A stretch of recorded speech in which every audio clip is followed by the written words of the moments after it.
Charlotte est une neuropsychologue, docteure en psychologie, chercheuse au GIGA, c'est-à-dire au Coma Science Group. Vous savez que la première journée, nous avons été avec Steven Lorès, qui est le président de ce colloque, et qui nous a parlé de son Coma Science Group. Eh bien, la personne qui, dans son équipe, s'occupe des EMI, c'est Charlotte Martial. C'est elle qui a choisi ce sujet, déjà avant sa thèse et puis maintenant après sa thèse.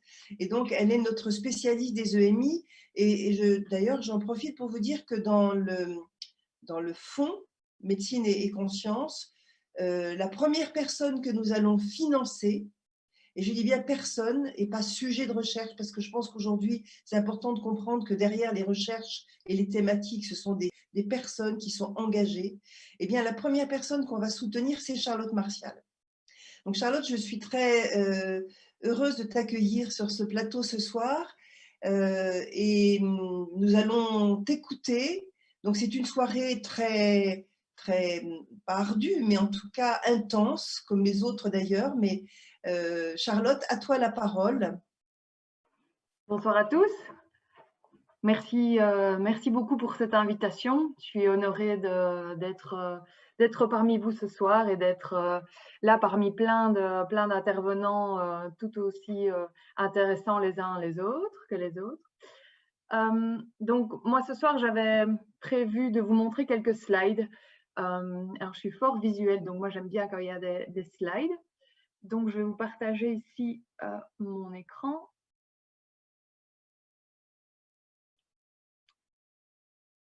Voici. Normalement, vous pouvez le voir. Voilà, parfait. Donc, bienvenue à toutes et à tous. Merci Laurence, ainsi que tes collègues et associés donc, pour l'organisation de ce congrès. Je regarde si tout est OK. Parfait. Donc merci pour tout. Donc en effet, je fais partie du Coma Science Group, qui est une équipe de recherche multidisciplinaire qui est basée à Liège en Belgique, qui fait partie donc de l'Université de Liège.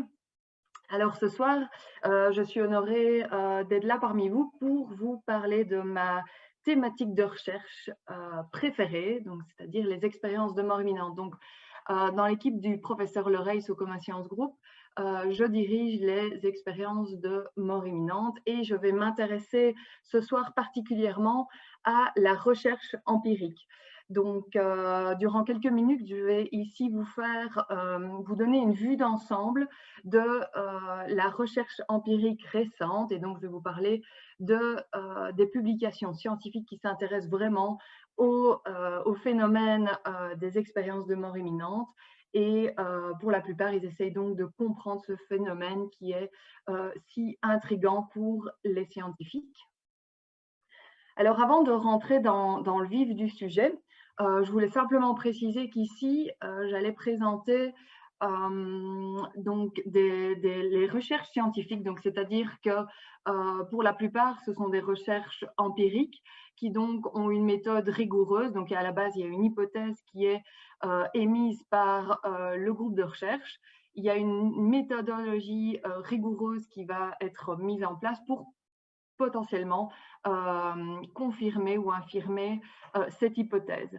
Et donc, l'idée ici, c'est vraiment d'utiliser des preuves empiriques et c'est ces preuves empiriques qui vont pouvoir confirmer ou non l'hypothèse émise à la base. Et donc, ces recherches sont publiées dans des journaux scientifiques, donc c'est-à-dire que ce sont des journaux qui incluent une évaluation, une révision par des pairs externes, donc pour réviser le projet, voir si la méthodologie était rigoureuse, si les conclusions sont adéquates, etc. Alors les EMI, je ne vais pas à nouveau les définir. Je pense qu'ici, on en a déjà parlé toute la semaine. L'important ici, je pense, c'est qu'il faut savoir qu'il n'y a pas de définition communément acceptée par les scientifiques à travers le monde. Donc, il y a vraiment différentes définitions qui sont émises à l'heure actuelle.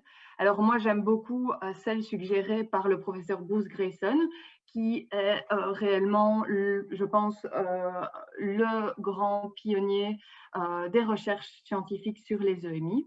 Et donc, le professeur Bruce Greyson, dans son ouvrage paru en 2000, définit les EMI comme des phénomènes psychologiques profonds qui vont inclure différents éléments qui sont notamment transcendantaux et mystiques et qui surviennent habituellement, typiquement, chez des personnes qui sont proches de la mort ou dans des situations de danger physique ou émotionnel intense.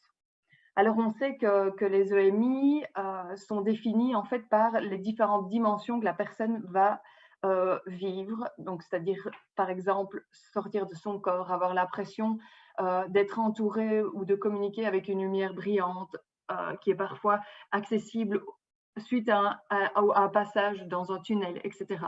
On va voir dans la slide suivante les différentes dimensions qui sont prototypiques aux EMI. Et alors, si je dois réduire ici, parler des différents modèles qui sont proposés, alors bien sûr, il y a un tas d'hypothèses qui sont suggérées à l'heure actuelle, mais si je dois faire un résumé de ce qui est proposé, je dirais qu'il y a plutôt comme deux types de modèles.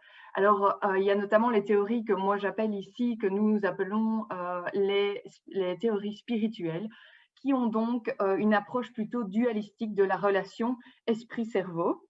Et en contraste à cela, il y a plutôt des modèles qu'on appelle neurobiologiques et qui proposent des mécanismes neurophysiologiques qui seraient à la base des EMI. Alors bien sûr, à l'heure actuelle, c'est difficile de trancher. Néanmoins, si on se base sur les preuves empiriques récentes, celles-ci vont plutôt dans le sens des théories neurobiologiques. Néanmoins, je pense qu'on est réellement très loin de comprendre ce qu'est la conscience, ce que sont les EMI. Et donc, c'est pour ça que c'est important de les étudier. Donc, rapidement, je pense que la plupart d'entre vous connaissent cet ouvrage. Donc, bien que le phénomène des EMI ait intéressé, je pense, l'homme depuis très très longtemps, c'est réellement en fait en 1975, grâce au best-seller du docteur Moody, que l'expression expérience de mort imminente en anglais, donc Near-Death Experience, a été popularisée à travers le monde. Et donc, suite à cela, on peut réellement observer un boom au niveau de la littérature. Et donc, on voit là se publier des milliers d'ouvrages autobiographiques, mais pas uniquement, discutant de ce phénomène des expériences de mort imminente. Mais moi ici, si je m'intéresse plus spécifiquement à la recherche scientifique, je constate en fait qu'il y a très peu de recherches qui s'intéressent spécifiquement au phénomène. Et donc, pour ceux qui ont un peu l'habitude du moteur de recherche PubMed, qui est donc un moteur de recherche qui référencie les publications scientifiques, si je tape les mots-clés pour trouver les publications qui s'intéressent aux EMI, je tombe sur un total de 332 publications, ce qui est en fait rien du tout parmi le vaste univers de la recherche. Et donc, on peut voir ici le nombre de publications qui s'intéressent aux EMI. Alors, on voit que ça a commencé un peu après la publication du best-seller du professeur Moody. Et on peut voir notamment que depuis 5-6 ans, il y a un réel engouement des chercheurs et donc on voit plus de recherches qui s'intéressent aux EMI. Donc ça, c'est vraiment chouette. Donc maintenant, je vais me pencher sur la caractérisation des EMI. Donc, on commence bien sûr par caractériser au mieux le phénomène. Donc, c'est là, je pense qu'il y a plus de recherches. Donc, il y a vraiment, là, il y a déjà pas mal de publications qui s'intéressent vraiment à la caractérisation du phénomène. Donc, dans un premier temps, on s'intéresse aux dimensions prototypiques qui sont vraiment donc typiques des EMI. Alors, on connaît cette fameuse expérience de décorporation. qui revient assez fréquemment, dans 80% des cas, comme on peut le voir ici. En fait, le sentiment de bien-être et de paix est la dimension qui est le plus souvent rapportée par les experienceurs, donc les personnes qui ont vécu une EMI. Et donc, on peut voir ici la liste des dimensions qui sont les plus souvent rapportées. Alors, en troisième position, on a également cette lumière brillante, ensuite une perception du temps qui est altérée, etc.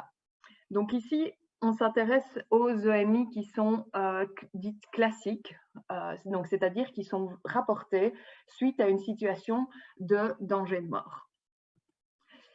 Alors, différents auteurs avaient proposé dans leurs ouvrages qu'il y avait en fait une séquence prototypique de la survenue de ces différentes dimensions dans les EMI. Et donc, nous, en 2017, on a réalisé une étude empirique pour réellement regarder s'il y avait un ordre prototypique d'apparition des différentes dimensions. Et en fait, on a observé qu'il n'y avait pas réellement d'ordre et donc en fait chaque expérienceur allait rappeler, en tout cas c'est ce qui se retrouvait dans les récits écrits des EMI, chaque expérienceur allait vraiment rappeler les différentes dimensions dans un ordre qui lui était propre. Donc ça ça met évidemment en évidence le caractère unique de chaque témoignage. Et alors, depuis quelques années, on a vraiment de plus en plus de personnes qui nous contactent et qui nous disent « Mais oui, moi j'ai vécu cette expérience de mort imminente, sauf qu'en fait, ce n'était pas du tout dans un contexte de danger de mort. » Alors, ces expériences-là, on les appelle en anglais les NDE-like, donc c'est-à-dire les Near Death-like Experience. Et donc, ces expériences sont, d'un point de vue phénoménologique, identiques aux EMI dites classiques. On peut voir ici, si on s'intéresse à la fréquence des différentes dimensions, qu'en fait, on n'observe pas de différence significative quant à la fréquence d'apparition des différentes dimensions. Donc, il y a vraiment toutes ces dimensions prototypiques qui apparaissent. Néanmoins, cela surgit plutôt dans un contexte où il n'y avait pas de danger de mort, donc c'est-à-dire ça peut être rapporté suite à une syncope, à une fièvre intense, à un moment d'anxiété intense ou encore durant une méditation. Donc ça, c'est vraiment intéressant, évidemment, d'étudier ces différentes expériences. Alors, les deux graphiques que je viens de vous présenter étaient basés sur les réponses au questionnaire de Grayson. Donc, c'est-à-dire qu'en 1983, le professeur Bruce Grayson avait créé une échelle qui permettait de caractériser au mieux les EMI. Et donc, cette échelle est réellement l'échelle validée, standardisée qu'on utilise en recherche, qui permet au mieux de caractériser les EMI. Alors, depuis 1983, il y a eu pas mal de recherches. En tout cas, l'univers de la recherche qui s'intéresse aux EMI a pas mal évolué.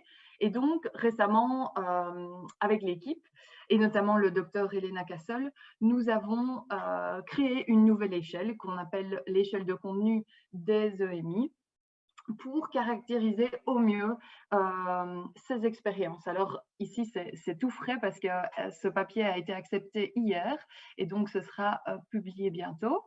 Et donc, dans cette échelle, nous avons, elle est basée en réalité sur celle proposée par le professeur Bruce Grayson, mais nous avons ajouté les différentes dimensions qui ne s'y retrouvaient pas, telles que le tunnel, la dimension du tunnel qui est prototypique aux EMI, ou encore tout ce qui se rapporte aux émotions négatives liées aux EMI. Ça ne se retrouvait pas dans l'échelle de Grayson, et donc ça, je pense que c'est réellement important parce que ce n'est pas, on va le voir plus tard, mais ce n'est pas toujours une expérience qui est uniquement plaisante. Et donc, nous allons utiliser cette échelle pour évidemment caractériser, donc quantifier la richesse, entre guillemets, de l'expérience vécue. Donc, plus la personne aura un total score élevé sur cette échelle, plus on dira que l'expérienceur a vécu une EMI riche. Riche dans le sens où il y aura plus de dimensions et où que l'intensité de cette dimension est encore plus grande. Donc, c'est une dimension qui est vécue plus intensément. Donc voilà, ça c'est pour vous montrer le type d'outils que nous utilisons pour caractériser l'expérience. Alors, un autre domaine qui nous intéresse, c'est la caractérisation du souvenir, parce que donc on a décrit l'expérience, mais on va vraiment maintenant s'intéresser aux caractéristiques phénoménologiques, donc c'est-à-dire à la qualité du souvenir.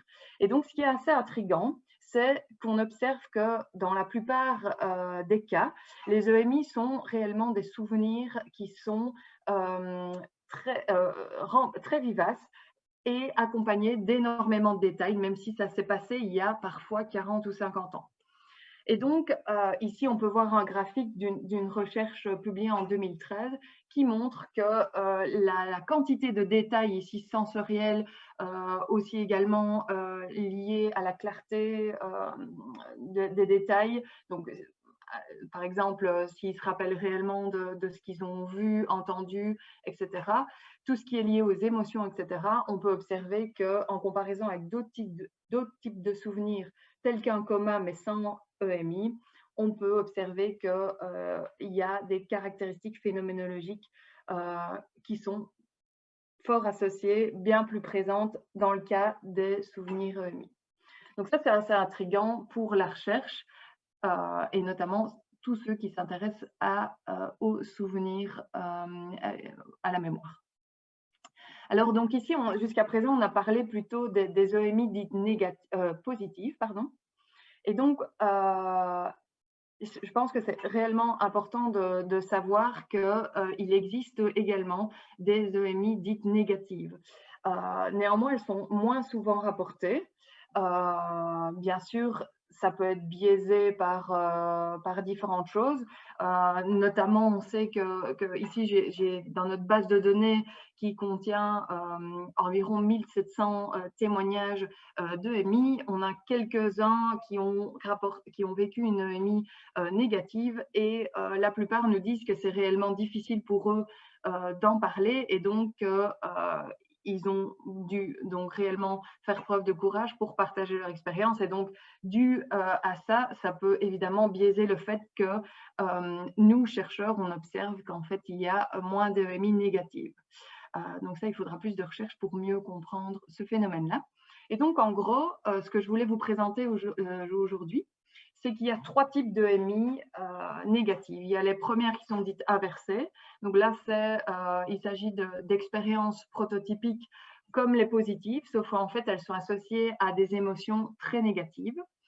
Il y a également les EMI dites infernales, où donc là, la personne va être plongée dans un univers de monstres, un univers infernal. C'est un peu ce qu'on pourrait, entre guillemets, se représenter de l'enfer. Donc là, c'est réellement un univers monstrueux, beaucoup d'émotions négatives, très effrayant.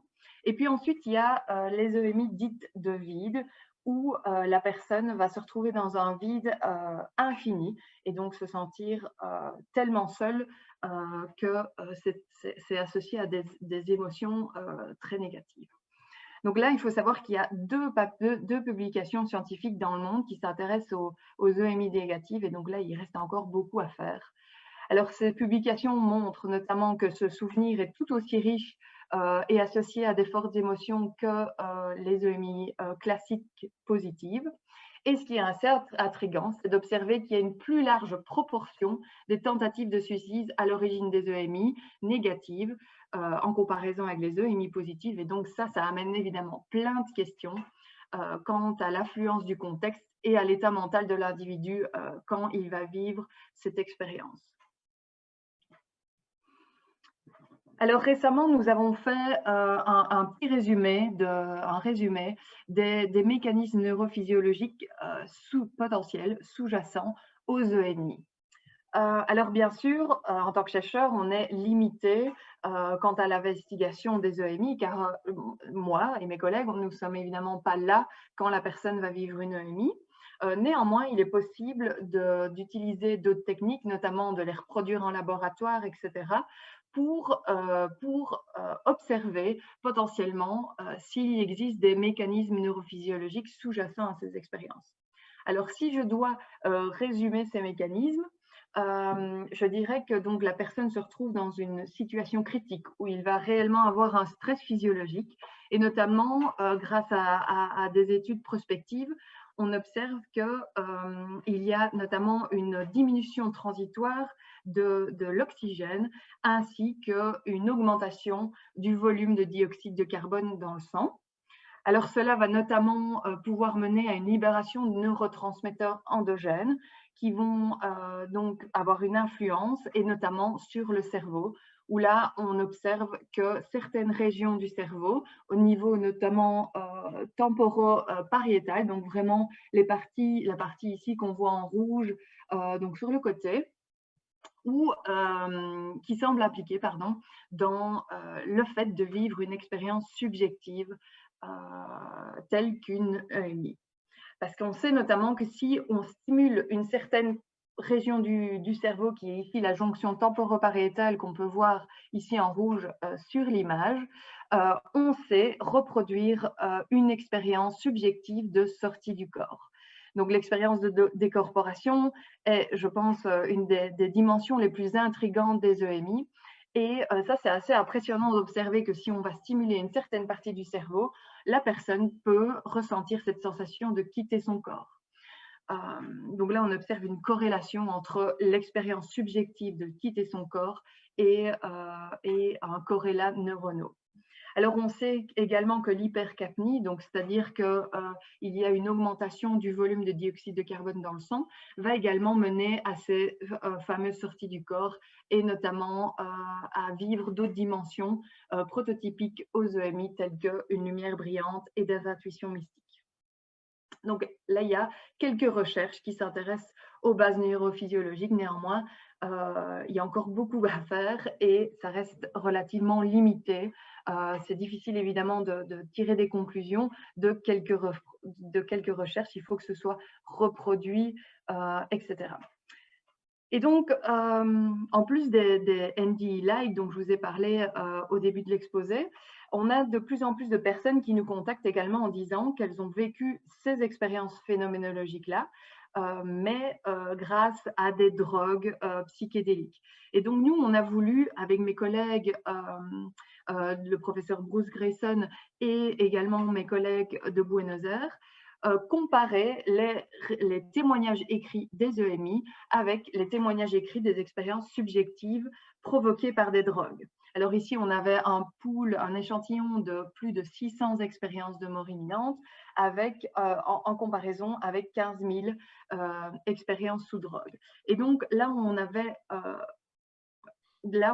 réellement un échantillon de différentes drogues. Et ce qui ressort, c'est que, ce qui nous intéresse ce soir, c'est qu'on peut observer ici tout à droite que c'est la substance kétamine qui mène à des expériences subjectives qui ressemblent plus aux EMI en comparaison avec les autres types de drogues. Et donc ça nous donne des pistes pour étudier les bases neurophysiologiques, vu qu'on sait comment fonctionne cette drogue kétamine. Il te reste 5 minutes, Charlotte. Parfait. Merci. Et donc, quand on s'intéresse donc au récit, parce que donc là, on est parti des récits écrits des différentes expériences vécues, on peut observer, en comparant ici au-dessus les mots qui sont les plus souvent utilisés dans les récits EMI, avec ceux les plus souvent décrits dans les récits kétamine, donc qu'on peut voir en bas. Et donc, on peut comparer les mots les plus fréquemment rapportés dans ces deux types d'expériences. Alors ici, c'est en anglais, et donc on peut voir que notamment dans les EMI, c'est le mot voir, puis ensuite réalité, puis l'heure, et puis face, et puis vision, monde, peur, etc., qui sont rapportés les plus souvent, en comparaison avec les expériences sous kétamine, où c'est encore une fois réalité, voir, visage, l'heure, monde, vision, etc. Donc, on peut réellement observer une similarité au niveau de la phénoménologie de ces deux types d'expériences. Alors, mes collègues de l'Imperial College London ont récemment utilisé la substance DMT. Donc, c'est une drogue sérotoninergique qui permet de vivre une expérience subjective très intense, mais très courte, de quelques minutes. Et ils se sont dit qu'ils allaient comparer directement les expériences vécues en laboratoire avec nos témoignages d'EMI authentiques. Et donc là, on a pu également observer qu'il y avait des similarités entre ces deux types d'expériences, donc les EMI versus les expériences subjectives provoquées par cette drogue DMT. Néanmoins, on observe, en contraste avec la comparaison avec la kétamine, plus de différences ici, notamment l'expérience de décorporation qui est moins rappelée dans le cas de l'expérience sous DMT en comparaison avec les EMI ou la kétamine, etc. Donc ça, c'était pour vous montrer qu'il est possible de reproduire des expériences subjectives qui ressemblent aux EMI en laboratoire. Néanmoins, il faut toujours évidemment garder à l'esprit que ça reste limité. Et donc, c'est dans le cadre d'un laboratoire ici, face à des chercheurs, etc. Et donc, bien sûr, il faut prendre des pincettes quant aux conclusions qu'on tire de ces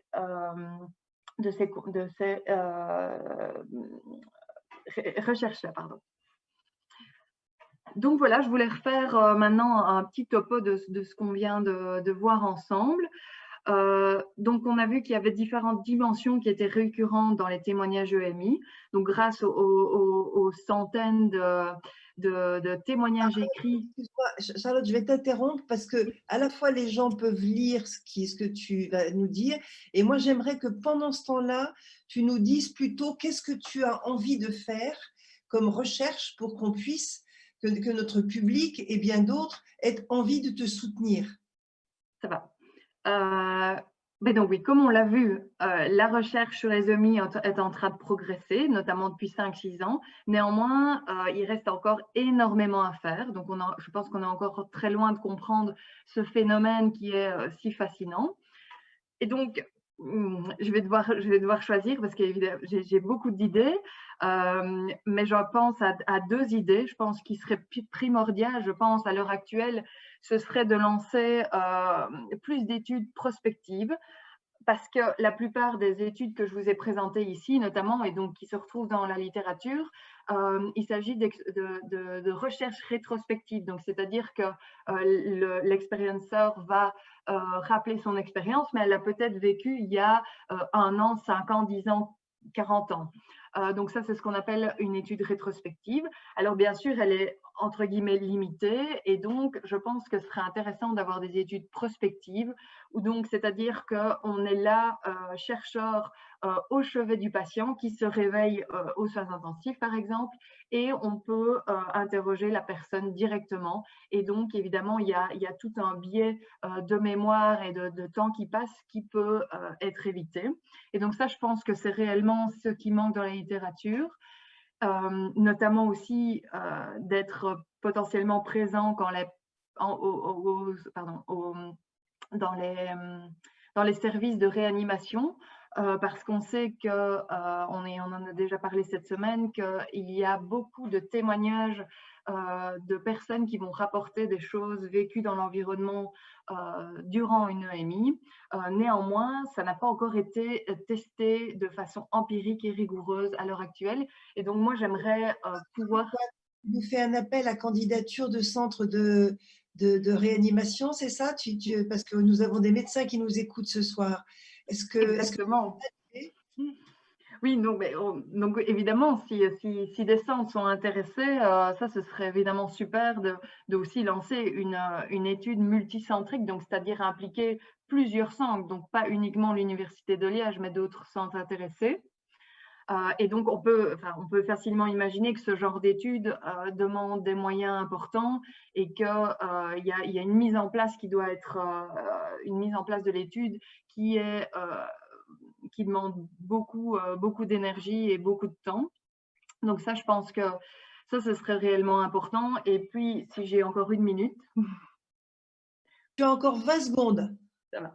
Et la deuxième piste, je pense, à explorer, je pense que ce serait réellement d'explorer l'influence culturelle sur les témoignages EMI, parce que ici, les études dont je vous ai parlé maintenant sont réalisées en Amérique du Nord et en Europe. Alors, bien sûr, on est limité, et je pense qu'il serait vraiment intéressant de faire une étude qu'on appelle cross-culturelle, et donc de comparer les différents EMI qui sont vécus partout dans le monde. Donc, encore une fois, c'est beaucoup discuté dans la littérature. Néanmoins, il y a peu de recherches empiriques. En fait, elles se comptent sur les doigts d'une seule main, celles qui s'intéressent à l'influence culturelle sur les EMI. Donc voilà, ça, ce serait mes pistes, je pense. Je pense que c'est ça qui est urgent de faire. Merci Charlotte, on y reviendra, on commence déjà à glisser sur le temps, mais quand même j'ai envie de dire deux choses. Moi je retiens des choses formidables ce soir, des bonnes nouvelles. Ta nouvelle échelle, votre nouvelle échelle inclusive des EMI négatives est acceptée académiquement et donc elle va pouvoir être utilisée. Et je pense que c'est un sujet de recherche très intéressant. J'entends aussi que comme vous incluez des EMI qui ne sont pas traumatiques, la thèse de l'anoxie cérébrale pendant la méditation est peut-être moins pertinente et cette vision-là ou cette hypothèse peut peut-être s'éloigner un peu. Je ne sais pas. Mais en tout cas, voilà. Et puis, vos expériences avec le DMT, tu ne nous as pas dit, mais peut-être qu'il y a moins d'EMI négatives avec la kétamine et la DMT. Donc, il y a tout un champ de recherche scientifique. Merci. Et franchement, si vous sentez comme moi qu'on a là une jeune femme pleine de talent qui peut nous apporter beaucoup, eh bien, il faudra la soutenir et nous rejoindre. Merci Charlotte.